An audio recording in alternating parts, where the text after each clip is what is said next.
Designing can be exciting, but let's face it, we've all made mistakes when starting out. Have you ever wondered why some designs just don't hit the mark, even after hours of effort? Today we're talking about the top 5 mistakes beginner designers make, and most importantly, how to avoid them. Alright guys, let's dive right into mistake number 1, overdesigning. You ever see a design and it's like, BAM! Colors, fonts, images, all fighting for your attention. It's like trying to listen to 10 different songs at once. Total chaos. We've all been there, especially when we're just starting out and we're excited to use all the tools at our disposal. But here's the thing, when it comes to design, less is almost always more.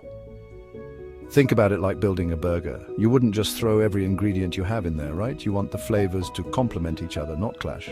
Same goes for design. Too many elements, colors, or fonts create visual noise that overwhelms your audience. Their eyes don't know where to go, and the message gets lost in the mess. So, how do you avoid this? Simple.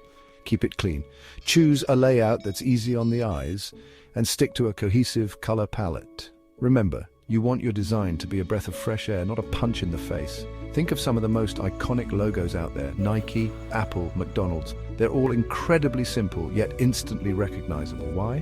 Because they understand the power of simplicity. They don't need to scream for attention. Their message is clear and concise. Now, I'm not saying you can't have fun with your designs. Experiment, try new things. But always ask yourself, does this element add to the overall message, or is it just clutter? If it's the latter, ditch it. Trust me, your design will be better for it. And hey, if you're ever unsure, get a second opinion. Show your work to a friend, a fellow designer, even your grandma. Sometimes a fresh pair of eyes can spot things you might have missed. The key takeaway here is this. Don't be afraid to embrace simplicity. A clean, well-structured design will always be more effective than one that's trying to do too much. Remember, you want your message to shine through, not get lost in the noise. All right, mistake number 2 is a big one, ignoring visual hierarchy. This is all about understanding how people view and process information. Our eyes are naturally drawn to certain elements before others, and as designers, we can use that to our advantage.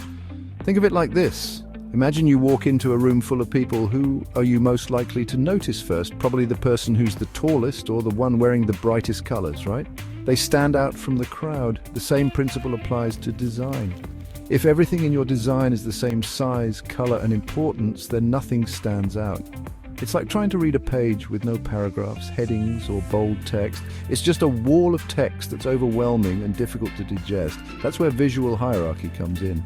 By using different sizes, colors, and spacing, we can guide the viewer's eye to the most important parts of our design. We create a clear path for them to follow so they understand the message we're trying to convey. So, how do you actually create visual hierarchy? Well, there are a few key techniques you can use. One, size larger elements attract more attention than the smaller ones. So, if you want something to stand out, make it big. This is especially important for headlines, calls to action, and other key information. 2, color, bright, bold colors stand out more than muted tones. Use color strategically to highlight important elements and create contrast. 3, spacing white space or negative space is your best friend. It gives your design room to breathe and helps to separate different elements. Use it generously to create a sense of balance and hierarchy. 4, typography. Just like with size and color, you can use different font sizes and weights to create hierarchy. For example, you might use a large, bold font for your headline and a smaller, lighter font for your body copy. By mastering these techniques, you can create designs that are not only visually appealing, but also highly effective in communicating your message. Remember, you're not just designing something that looks pretty, you're designing something that communicates a message and achieves a specific goal. All right, let's talk fonts. Mistake number 3. Now, you might be thinking, how important can fonts really be? Trust me, they're more crucial than you think. Fonts are like the voice of your design. They convey emotion, personality, and can make or break your entire message. Think about it. You wouldn't use Comic Sans for a serious business presentation, right? Or a fancy script font for a website about construction equipment. Each font has its own unique personality and evokes different feelings. Choosing the wrong font is like wearing a tuxedo to a pool party. It just doesn't fit the vibe. One of the biggest mistakes beginners make is using too many fonts. It's like trying to have a conversation with someone who speaks 5 languages at once, confusing and overwhelming. Stick to 2, maybe 3 complementary fonts max. A good rule of thumb is to choose one font for headlines and another for body text.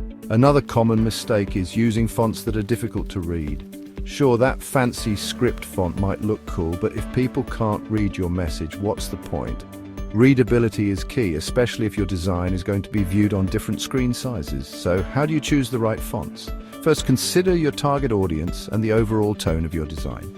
Is it playful or serious? Modern or traditional? Once you have a good understanding of the brand personality, you can start exploring different font options. There are tons of free and paid font resources available online. Take some time to browse and experiment with different styles, and don't be afraid to ask for opinions. Get feedback from other designers or your target audience to see what resonates best. Remember, choosing the right fonts is all about finding the perfect balance between style and readability. You want your design to look good and communicate effectively, so take your time, do your research, and choose wisely. All right, mistake number 4 is a big one, and it's something a lot of people struggle with: neglecting white space. Now, I know what you're thinking. White space, isn't that just empty space? And yeah, technically it is. But trust me, it's so much more than that. White space, or negative space as it's sometimes called, is like the secret ingredient that takes your design from good to amazing. Think of it like this. Imagine you're in a crowded room, everyone's talking over each other, it's loud, it's chaotic. Now imagine you step outside into the fresh air, there's space to breathe, to think, to relax. That's what white space does for your design. It gives it room to breathe, to let the other elements shine. When you cram too much stuff into your design, it becomes overwhelming for the viewer. Their eyes don't know where to go and they end up tuning out completely. But when you use white space effectively, you create a sense of balance and harmony. You guide the viewer's eye to the most important elements and you make your message crystal clear. Now, I get it. Sometimes it feels counterintuitive to leave space empty. You might feel like you need to fill every inch with something, but trust me, resisting that urge is key. Think of white space as an active design element, just as important as any image or text. Here are a few ways you can use white space effectively. 1. Increase margins and padding. Don't be afraid to give your text and images some breathing room. Increase the space between paragraphs, around images, and in the margins to create a more open and inviting design. 2. Use white space to create contrast. Just like you can use color contrast to highlight important elements, you can also use white space. For example, you might surround a call to action with plenty of white space to make it really pop. 3. Don't be afraid to leave areas blank. Sometimes the most powerful design element is the one that's not there. Don't be afraid to leave entire sections of your design blank to create a sense of drama or emphasis. Remember, white space is your friend, not your enemy. Use it wisely and your designs will thank you for it. All right, we've arrived at the 5th and final mistake, and it's a big one: not thinking about your audience. You see, you can have the most technically perfect design in the world with perfect color palettes, fonts, and white space, but if it doesn't resonate with the people you're trying to reach, it's all for nothing. Think about it like this. You wouldn't wear a clown suit to a job interview, right? You dress for the occasion, for the people you're trying to impress. The same goes for design. You need to tailor your designs to the specific needs, interests, and preferences of your target audience. So, how do you get inside the heads of your audience? Well, it starts with research. Who are they? What are their demographics? What are their interests? What are their pain points? Once you have a good understanding of who you're designing for, you can start to make informed decisions about every aspect of your design. For example, if you're designing a website for teenagers, you're going to use a very different visual language than if you're designing a website for senior citizens. Teenagers are more likely to respond to bold colors, trendy fonts, and interactive elements, while senior citizens might prefer a more minimalist design with easy-to-read fonts and clear navigation.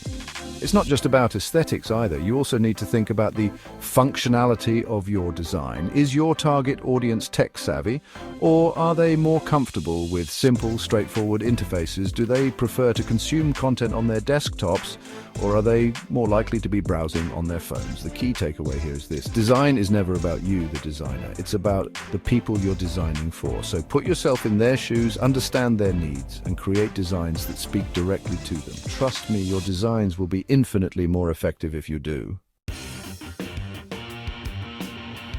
Now that you know these common mistakes, you're one step closer to becoming a better designer. Which mistake have you made before? Let us know in the comments. Don't forget to like this video, subscribe for more tips, and keep designing smarter.